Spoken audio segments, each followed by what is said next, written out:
नमस्कार साथियों, मैं कुणाल आप सभी का संस्कृति आईएएस यूट्यूब चैनल पर स्वागत करता हूं। आज की वीडियो में हम लोग बात करने वाले हैं जून 2023 में चर्चाओं में रहे महत्वपूर्ण इतिहास तथा कला और संस्कृति के विषयों के बारे में। देखते हैं कि कौन कौन से खास विषय इस महीने चर्चा में थे और हमारी परीक्षा की दृष्टि से किन किन बातों को जानना समझना बेहद महत्वपूर्ण है। तो प्रश्न के अनुरूप हम लोग चीज़ों को समझते जानते हुए चलेंगे। तो आज का जो हमारे पहला प्रश्न है, उस प्रश्न में कहा गया है कि महिलाओं से कोई घरेलू काम नहीं कराया जाता है और इस दौरान वे कुछ घरेलू खेल जैसी गतिविधियों में शामिल होती हैं। लड़कियां पारंपरिक साड़ी पहनती हैं और पैरों में अलता लगाती हैं। प्रस्तुत वर्णन किस त्योहार को संदर्भित करता है? अब इन्होंने क्या किया है कि एक स्टेटमेंट दे दिया, एक फेस्टिवल है उससे जुड़ी हुई महत्वपूर्ण बातें यहाँ बता दी हैं। अब कह रहे हैं कि ये सभी जो महत्वपूर्ण विशेषताएं हैं ये हमें किस पर्व के दौरान या त्यौहार के दौरान देखने को मिलती हैं। जैसे कि 4 ऑप्शन हैं हमारे पास में: रज पर्व, हॉर्नबिल त्योहार, लोई नगाईनी और चापचर कूट त्योहार। 4 ऑप्शन आ गए। देखो, महिलाओं की बात हो रही है तो हॉर्नबिल वाली बात तो यहाँ पर हो ही नहीं सकती, इस ऑप्शन को हम लोग निपटा सकते हैं, ठीक। लेकिन बाकी सब चीज़ें भी महत्वपूर्ण हैं। हो सकता है कि लुई नगाई ली ये नहीं समझ आ रहा है इजीली, है ना, जो लोकल होंगे उनको इजीली समझ में आ जाएगा। चाप्टर कूट त्योहार ये भी स्पष्ट नहीं, हॉर्नबिल तो स्पष्ट हो रहा था अपने आप में, रज पर्व भी स्पष्ट नहीं है। लेकिन इस प्रश्न का जो उत्तर है, इस प्रश्न का उत्तर है ए, रज पर्व। दरअसल ये सभी विशेषताएं रज पर्व से संबंधित हैं। अब रज पर्व क्या होता है और कहाँ मनाया जाता है यह भी समझना जरूरी है। तो देखिए, रज पर्व जो है यह हमारे एक पूर्वी राज्य जिसका नाम उड़ीसा है, उड़ीसा के अंदर मनाया जाने वाला एक त्यौहार है। यह त्यौहार यहाँ पर 3 दिनों के लिए मनाया जाता है। तो यह बात आप लोग को जाननी ज़रूरी है इससे जुड़ी हुई। इसके साथ ही आप लोग को इस त्यौहार के बारे में यह सब कुछ जानना भी ज़रूरी है कि दरअसल ये जो रज पर्व है इसमें रज का अर्थ क्या है। तो देखिए, इस त्यौहार के अंदर जो शब्द रज का प्रयोग आ रहा है यहाँ पर, इसका अर्थ है रजस्वला, जिसका अर्थ होता है रजस्वला रात्रि। ये बात आप लोग ध्यान रखिएगा कि मध्यकाल के समय से यह पूरा का पूरा त्यौहार जो है यह इसी रूप में मनाया जाता आ रहा है।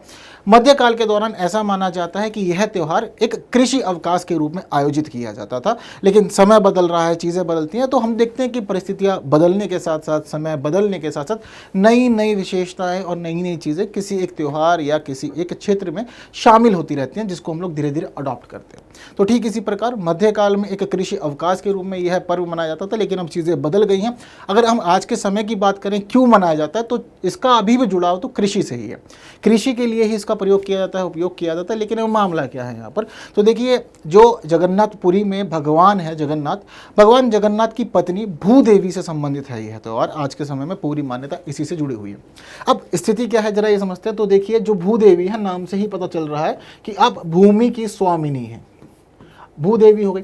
तो इस त्यौहार के समय यह माना जाता है कि जो भूदेवी हैं इनके नारित्व के लिए यह जो पूरा त्यौहार है मनाया जाता है। इस दौरान इनका मासिक धर्म होता है और इनके मासिक धर्म के लिए यह माना जाता है कि जो भूदेवी हैं, उड़ीसा के जो किसान हैं, उनके लिए ही यह मासिक धर्म की घटना होती है। और जब इनको मासिक धर्म होता है तो इसका अर्थ यह होता है कि अब मानसून शुरू होने वाला है और आने वाले मानसून के लिए यह स्वयं को तैयार कर रही हैं ताकि सभी लोगों के लिए अच्छी से अच्छी फसल को उगाया जा सके।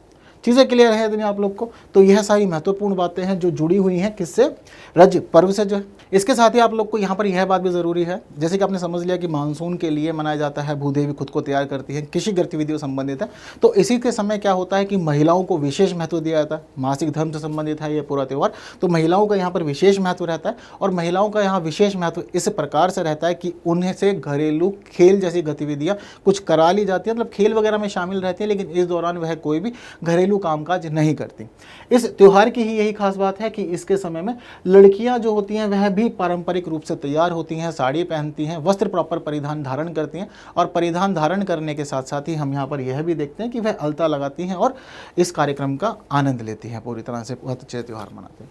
तो रज पर्व उड़ीसा में मनाया जाता है, एक महत्वपूर्ण फेस्टिवल है वहाँ का, जिससे जुड़ी हुई खास बातें आप लोग को पता होनी ज़रूरी है। और त्योहारों से संबंधित खास प्रश्न हमने देखा कि पहले भी पूछे जाते रहे हैं, इसमें कोई दोहराए नहीं है। तो इससे जुड़ी महत्वपूर्ण बातें आप लोग समझ ली है। इस प्रश्न का उत्तर ए है। तो इस प्रश्न को समझ लेने के बाद इससे जुड़ी कुछ खास बातें जो आपको पता होनी चाहिए, देखिए आंसर इसका ए, और इससे जुड़ी कुछ खास बातें आप लोग के सामने, तो आप लोग उसको अच्छे से यहाँ पढ़ सकते हैं।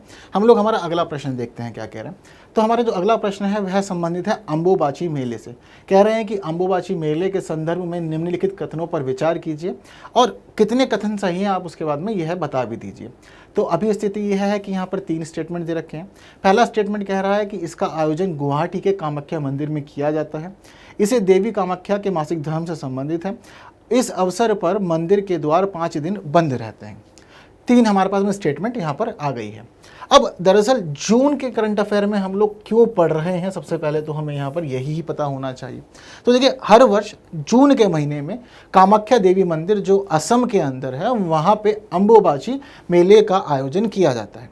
अब अंबुबाची मेला यहाँ लग रहा है जिस वजह से करंट अफेयर जून में हम लोग इसको पूरी तरह डिस्कस कर रहे हैं। तो क्यों चर्चा में था यह समझ लिया, अब इससे जुड़ी हुई खास पक्षों को भी समझ लेना ज़रूरी है। ये बात आप लोग ध्यान रखिएगा कि जो ये अंबुबाची मेला है यह एक वार्षिक रूप से आयोजित होने वाला मेला है। असम में कामाख्या देवी मंदिर में ही इसका आयोजन किया जाता है हर वर्ष। यह जो मेला है आप लोग ध्यान रखिएगा कि असम के गुवाहाटी में लगता है और नीलांचल पहाड़ियों के ऊपरी क्षेत्र में इसका आयोजन किया जाता है। ये बात भी आपको पता होनी चाहिए कि यह जो पूरा का पूरा त्यौहार है यह त्यौहार मुख्य रूप से देवी कामाख्या के मासिक धर्म से संबंधित है।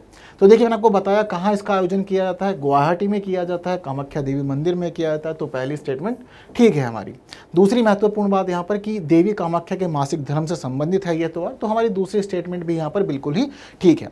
इसके बाद हमारी तीसरी स्टेटमेंट है वह कह रहा है कि इस अवसर पर मंदिर के द्वार 5 दिन बंद रहते हैं। तो दरअसल ये तीसरी स्टेटमेंट हमारी गलत हो गई है, क्योंकि 5 दिन मंदिर के कपाट बंद नहीं रहते, बल्कि सिर्फ और सिर्फ 3 दिनों तक मंदिर के कपाटों को बंद रखा जाता है मासिक धर्म की वजह से। उसके बाद खोल दिया जाता है, साफ सफाई होती है प्रॉपर पूरी तरह से, और फिर सभी भक्तों को वहाँ पे अनुमति दे दी जाती है कि आप आइए और आकर के दर्शन कर लीजिए। वर्तमान में जो कामाख्या देवी मंदिर है यह 52 शक्तिपीठों में से एक है और बहुत महत्वपूर्ण है। इसे तांत्रिक अनुष्ठानों के प्रमुख पीठों में से एक भी माना जाता है। तो क्यों खास है, किस वजह से खास है, वार्षिक रूप से आयोजन किया जाता है, सभी चीज़ें परीक्षा की दृष्टि से महत्वपूर्ण है, तो ज़रूरी है चीज़ों को समझा जाए। तो ऊपर की 2 स्टेटमेंट हमारी बिल्कुल ठीक है, तीसरी स्टेटमेंट गलत हो गई है, तो इस हिसाब से 2 ही सही है और हम लोग के प्रश्न का उत्तर हो जाएगा बी। कोई डाउट नहीं, कोई परेशानी नहीं, ठीक है। तो देखिए, इससे जुड़ी हुई कुछ और खास बातें जो आप लोग को पता होनी चाहिए वह कुछ इस प्रकार है। इस प्रश्न का उत्तर बी चर्चा में क्यों था, और साथ साथ में ये भी पता होना चाहिए कि अंबुबाची मेला क्यों और किस किस मामले में खास है, महत्वपूर्ण है। चीज़ें इतनी क्लियर है आपको, ठीक है। हम लोग आगे बढ़ते हैं, हमारा अगला प्रश्न देख लेते हैं। कह रहे हैं कि मैनहीर के संदर्भ में निम्नलिखित कथनों पर विचार कीजिए। एक नया और अलग सा नाम है मैनहीर, दरअसल होता क्या है? तो इसके लिए जो स्टेटमेंट दे रखे कह रहे हैं कि यह महापाषाण काल के बड़े व सीधे बड़े पत्थर हैं। ये विषुव और संक्रांति जैसे विशिष्ट दिनों में एक सीधी रेखा में छाया बनाते हैं। स्थानीय लोग इन्हें नीलूबू रल्लू कहते हैं। चीज़ें ठीक हैं सारी की सारी, ओके। अब हमें क्या क्या जानना ज़रूरी है और क्यों चर्चाओं में आया, जरा सबसे पहले ये समझते हैं। दरअसल हमारे दक्षिण भारत में एक खास राज्य है तेलंगाना। तेलंगाना में एक स्थान है जिसका नाम है मुदुमल गांव। तो मुदुमल गांव इस मामले में खास है कि वहाँ पर बहुत सारे मैनहीर आपको देखने को मिल जाएंगे। अब मैनहीर क्या है? दरअसल ये महापाषाण काल के बड़े और सीधे पत्थर हैं। ये पत्थर अपने आप में बहुत ज़्यादा खास है, बहुत ज़्यादा बड़े हैं, और इनको इस प्रकार से रखा गया है कि विषु और संक्रांति जैसे विशिष्ट अवसरों पर यह सीधी रेखा में छाया बनाते हैं, जो ऋतुओं के निर्धारण में, समय के निर्धारण में बहुत अधिक लाभदायक होती हैं, महत्वपूर्ण होती हैं। तो स्टेटमेंट हमारे दोनों ही ठीक है ऊपर वाले। ये चर्चाओं में क्यों आया था, यह भी इसकी विशेषताओं के कारण ही है। तो यहाँ पर स्थिति फिलहाल यह बनी हुई है कि तेलंगाना के जो स्थानीय निवासी हैं वह निवासी यह डिमांड कर रहे हैं कि हम लोग बहुत ज़्यादा खास हैं, हमारे पास में महापाषाण काल के खास पत्थर हैं जो ऋतुओं के निर्धारण में, तिथियों के निर्धारण में, समय के निर्धारण में हर जगह महत्वपूर्ण भूमिका अदा कर रहे हैं। तो आप लोगों ने क्यों हमें वंचित रखा हुआ है और क्यों हमारे इस क्षेत्र को आप लोग यूनेस्को के विश्व विरासत धरोहर स्थल में जगह नहीं दे रहे हैं, ये जवाब दीजिए। तो ये लोग लगातार मांग कर रहे थे, इस वजह से क्षेत्र चर्चाओं में आया और मैनहीर चर्चाओं में आया। ये जो स्थानीय लोग हैं इनके लिए भी आप लोग याद रखिएगा कि ये जो स्थानीय लोग हैं यह इन पत्थरों को नीलूबू रल्लू के रूप में जानते हैं। ये इनसे जुड़ा हुआ मामला, इनकी लोकल भाषा, और उसी के तहत ये इसका पूरा का पूरा प्रयोग कर लेते हैं। तो तीसरा स्टेटमेंट भी हम लोग का ठीक हो गया। जब तीनों ही स्टेटमेंट सही हैं हम लोग की, तो समस्या क्या है? कुछ भी नहीं है। मतलब जो हम लोग का उत्तर है अब क्लियर हो गया है बहुत अच्छे से, और हमारे इस प्रश्न का उत्तर क्या है? सी, क्योंकि तीनों स्टेटमेंट सही हो गई, इस वजह से सी रहेगा हमारे प्रश्न का उत्तर यहाँ पर। ठीक है। थोड़ी सी बात अगर हम लोग चाहें इसके स्थान के बारे में, क्योंकि डिमांड कर रहे थे कि उसको शामिल करना है, तो याद रखिएगा कि दक्षिण पूर्व एशिया के अंदर जो ये मैनहीर के मामले में मुदुमल गांव है, यह मुदुमल गांव बहुत अधिक खास है। और दक्षिण पूर्वी एशिया के अंदर सबसे बड़ा स्थान है यह महापाषाण पत्थरों के मामले में।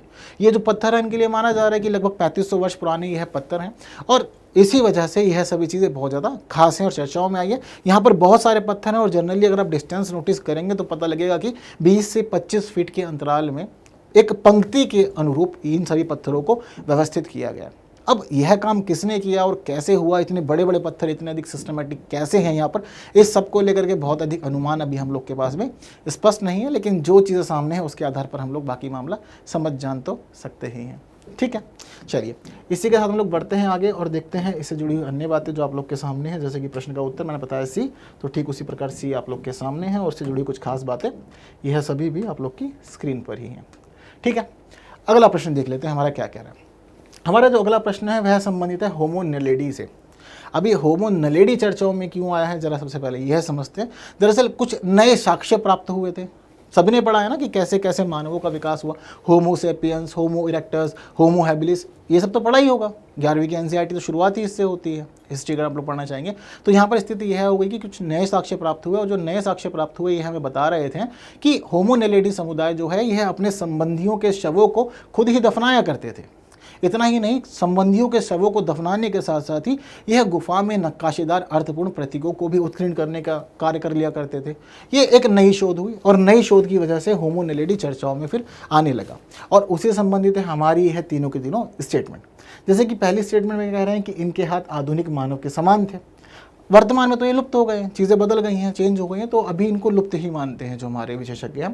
कह रहे हैं कि इनके हाथ आधुनिक मानव के समान थे, इनके मस्तिष्क का आकार आधुनिक मनुष्यों के मस्तिष्कों का 1/3 था, इनके दांत प्राचीन प्राइमेट्स के दांतों के समान थे। ये 3 स्टेटमेंट इनसे जुड़ी हुई दे दी गई है यहाँ पर। अब कह रहे हैं बताइए कितने कथन सही है। तो देखिए इनसे जुड़ी हुई खास बातों को पता होना चाहिए कि सबसे पहली बात तो ये सीधे रहकर चलने में सक्षम थे, खुद को सीधा रख सकते थे, अपने पूरे शरीर को स्ट्रेट कर सकते थे, यह इनकी खास विशेषता है। और इनकी दूसरी विशेषता यही है कि इनके जो हाथ थे वह आधुनिक मानवों के पूरी तरह से समान थे, जो उनको बहुत सारे कार्य करने में मदद भी किया करते थे। ये पेड़ों पर भी बहुत अच्छे चढ़ सकते थे, इनके हाथ पर इस प्रकार से अच्छी तरह से व्यवस्थित थे, कंधे इनके व्यवस्थित थे। इनके मस्तिष्क के आकार के लिए ऐसा माना जाता है कि आधुनिक मानवों के जो मस्तिष्क है उसका मात्र 1/3 ही था, यानी कि दिमाग जो था वो साइज में छोटा रहा करता था उस समय। धीरे धीरे चीज़ें बदली हैं, लेकिन इनके मामले में यह भी माना जाता है कि इनके दांत जो है यह प्राचीन प्राइमेट्स के पूरी तरह से समान थे, उनके आकारों के बराबर ही हुआ करते थे। तो तीनों स्टेटमेंट हम लोग की यहाँ पर ठीक हो गई है। तो जब तीनों स्टेटमेंट ठीक हो गई तो प्रश्न का उत्तर सी होगा। यह भी ईजी है हम लोग के लिए। तो मानव जाति की शुरुआत किस किस प्रकार से हुई है, हर एक चीज़ हम लोगों ने इसी प्रकार से पढ़ी है, और अलग अलग जगह पर हम देखते हैं कि चीज़ें धीरे धीरे बढ़ी और हम लोग आधुनिक अवस्था में पहुँचे हैं। हालांकि सबसे अधिक जो चीज़ें मानी जाती है वह किसकी मानी जाती है, on the origin of species, जिसको लिखा है चार्ल्स डार्विन ने। उसने बहुत सारी चीज़ें बताई है अपनी पुस्तक में। तो चाहे बात हो ऑर्डिपिथेकस की या ऑस्ट्रेलोपिथेकस की, होमो हैबिलिस की, होमो इरेक्टस की, या होमो निएंडरथैलेसिस की, या डेनिसोवन्स की, ये सभी चीज़ें खास है इतिहास के मामले में और मानव की उत्पत्ति और विकास के मामले में। सभी चीज़ें बेहद महत्वपूर्ण और ज़रूरी है, जिसको पता होना ज़रूरी है। ठीक है, चलते हैं आगे। इनसे जुड़ी कुछ खास बातें आप लोग के सामने ठीक इसी रूप में है। हम लोग अगला प्रश्न देखते हैं। सेंगोल की बात कर रहे हैं। राजदंड सेंगोल चर्चाओं में कब आया था, जब हमारी नई संसद का उद्घाटन हुआ था। उस दौरान प्रधानमंत्री नरेंद्र मोदी ने पूजा पाठ करवाया था, सेंगोल लिया था और नई संसद में सेंगोल को स्थापित किया था, जिसके बाद सेंगोल चर्चाओं में बहुत ज़्यादा आ गया था। तो उसी संबंधित हमारा यह प्रश्न है आज का। तो कह रहे हैं स्टेटमेंट्स में कि भारत के प्रथम प्रधानमंत्री पंडित जवाहरलाल नेहरू को तिरुवावदेतुरे अधिनम मठ के प्रमुख ने प्रदान किया था। चोल साम्राज्य में सेंगोल को कर्तव्य पथ, सेवा पथ और राष्ट्र पथ का प्रतीक माना जाता है। यह सत्ता हस्तांतरण के प्रतीक के रूप में प्रयोग किया जाता है। यह न्यायपूर्ण और निष्पक्ष रूप से शासन करने का आदेश देता है। अब 4 स्टेटमेंट यहाँ पर आ गई।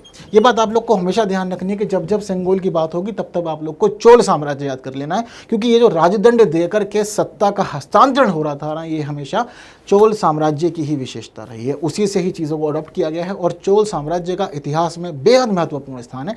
हम लोग पढ़ेंगे, जानेंगे, समझेंगे जब जब हमें खास देखने को मिलेगा चोल साम्राज्य, तो उसी से रिलेटेड सभी बातें हैं। ये बात आप लोग को ध्यान रखनी होगी कि शुरुआत जो थी यह सबसे पहले पंडित जवाहरलाल नेहरू के काल में ही हुई थी। 14 अगस्त 1947 को तमिलनाडु के तिरुवावदुतूर अधीनम पट के जो खास कुछ पुरोहित थे वह आए थे और उन्होंने पंडित जवाहरलाल नेहरू को सेंगोल प्रदान किया था। उसके बाद से माना गया था कि सत्ता का हस्तांतरण हो गया है। अब यह जो सेंगोल है दरअसल यह तमिल शब्द से बना है, तमिल शब्द सेम्मई से यह बना है। सेंगोल के लिए माना जाता है कि सत्ता हस्तांतरण हो गई है, चीज़ें व्यवस्थित हो गई है, अब आप जो भी राजपाट चलाएंगे वह पूरी तरह से कर्तव्य पथ, सेवा पथ और राष्ट्र पथ के अनुरूप ही होना चाहिए, उसके विपरीत नहीं होना चाहिए। चीज़ें आपको समझ लेनी है। ठीक, तो सारी बातें यही हैं। पंडित जवाहरलाल नेहरू को बिल्कुल दिया गया था पहला स्टेटमेंट, ठीक है। जो चोल साम्राज्य था उसमें सेंगोल को कर्तव्य पथ, सेवा पत्र और राष्ट्र पथ का प्रतीक माना जाता था, यह भी ठीक है। यह सत्ता हस्तांतरण के प्रतीक के रूप में प्रयोग किया जाता है, यह भी ठीक है। और माना जाता है कि आप न्यायपूर्ण और निष्पक्ष रूप से शासन चलाएंगे। यह सभी चीज़ें जुड़ी हुई हैं शासन से, सेंगोल से। चारों स्टेटमेंट ही हम लोग की सही हो जा रही है। अब जब सारी स्टेटमेंट सही है तो प्रश्न का उत्तर क्या रहेगा? बिल्कुल एग्जैक्टली डी हो जाएगा, क्योंकि चारों स्टेटमेंट सही है। चारों स्टेटमेंट सही होने के साथ ही इसकी कुछ खास बातें आप लोग को पता होनी भी ज़रूरी है, क्योंकि चीज़ें तो आप लोगों ने समझ ली है। ठीक, PDF आप लोग को टेलीग्राम पे मिल जाएगी, आप लोग वहाँ से ले लीजिएगा। अगला प्रश्न देख लेते हैं क्या कह रहा है। कह रहे हैं कि निम्नलिखित कथनों पर विचार कीजिए। कथन क्या क्या है? कह रहे हैं कि भारत के प्रधानमंत्री ने अमेरिका के राष्ट्रपति को द 10 प्रिंसिपल उपनिषद 1937 पुस्तक का पहला संस्करण भेंट किया। द 10 प्रिंसिपल उपनिषद का अनुवाद श्री पुरोहित स्वामी और आयरिश कवि W.B. यीट्स ने किया है। उपनिषद को वेदांत के रूप में भी जाना जाता है और उपनिषदों में देहांतरण या पुनर्जन्म जैसी अवधारणाओं के बारे में कोई जिक्र नहीं है। ये सभी चीज़ें हम लोग के सामने हैं। जरा समझते हैं कि क्या क्या खास बातें इसके बारे में को पता होनी चाहिए। ये देखिए, मामला चर्चाओं में दरअसल इस समय क्यों आया था, क्योंकि इस समय भारत के प्रधानमंत्री नरेंद्र मोदी गए थे अमेरिका। तो यह अमेरिका की यात्रा पर गए थे और अमेरिका की यात्रा पर जाने के दौरान इन्होंने अमेरिका के जो राष्ट्रपति, क्या नाम है, जो बिडेन साहब, तो अमेरिका के राष्ट्रपति जो बिडेन को द 10 प्रिंसिपल उपनिषद 1937 पुस्तक का पहला संस्करण उपहार स्वरूप यहाँ पर दे दिया था। इसी वजह से मामला चर्चाओं में आया था। पहला स्टेटमेंट बिल्कुल ठीक है। यह उपनिषद जो है यह एक्चुअल में ट्रांसलेटेड है, इसको संस्कृत से अनुवाद किया गया है। तो इसको अनुवाद करने का जो दायित्व लिया था वह पुरोहित स्वामी और आयरिश कवि W.B. यीट्स ने ही लिया था। इनके द्वारा ही ट्रांसलेट किया गया। ये बात भी बिल्कुल ठीक है। जो यीट्स साहब हैं इनको 1923 में नोबेल प्राइज़ भी मिला था इनके महत्वपूर्ण कार्यों के लिए, तो इनको इस रूप में भी याद रखिएगा। उपनिषदों को वेदांत के रूप में भी जाना जाता है, इसमें भी कोई दो राय नहीं, ये बिल्कुल ठीक है। उपनिषदों में देहांतरण और पुनर्जन्म जैसी अवधारणाओं के बारे में कोई जिक्र नहीं है, यह गलत है, क्योंकि हमें पुनर्जन्म और देहांतरण सभी चीज़ें देखने को मिल जाती है, उपनिषदों में उल्लेख होता है। जो प्रमुख 10 उपनिषद हैं उसके अंदर नाम जो है वह आप भी लोग याद रखिएगा। ईश, केन, कठ, पक्ष, मुंजक, मांडुक्य, तैत्तिर्य, ऐत्रेय, छांदोग्य और वैदारण्य, ये महत्वपूर्ण उपनिषद हैं 10, जिनका खास तौर पे चर्चाओं में नाम रहता है और प्रश्न अमूमन इनसे पूछ भी लिए जाते हैं। तो यहाँ पर चीज़ें क्लियर हो गई हैं। ऊपर की 3 स्टेटमेंट सही है, चौथी स्टेटमेंट गलत है। जब चौथी स्टेटमेंट गलत है तो हमारा जो स्टेटमेंट है 3 सही है और 3 के हिसाब से हमारा उत्तर हो जाएगा C। कोई दिक्कत नहीं। तो इससे जुड़ी कुछ खास बातें आप लोग के सामने, उम्मीद करता हूँ कि ये भी क्लियर रहा होगा। तो आज की वीडियो में हमें इतनी ही बात करनी थी। तो जून 2023 महीने में जो महत्वपूर्ण न्यूज़ में महत्वपूर्ण कला और संस्कृति के विषय रहे उन सभी पर हम लोगों ने अच्छे चर्चा कर ली है। उम्मीद करता हूँ कि सेशन आप लोग के लिए लाभदायक रहे होंगे। तो बाकी साथियों तक ज़रूर शेयर कीजिएगा और वीडियो को लाइक के बिना नहीं जाइएगा। हम लोग अगली वीडियो में बात करेंगे अब जुलाई 2023 महीने में चर्चा में रहे इतिहास तथा कला और संस्कृति के विषयों की। तब तक के लिए विदा दीजिए। Thank you so much.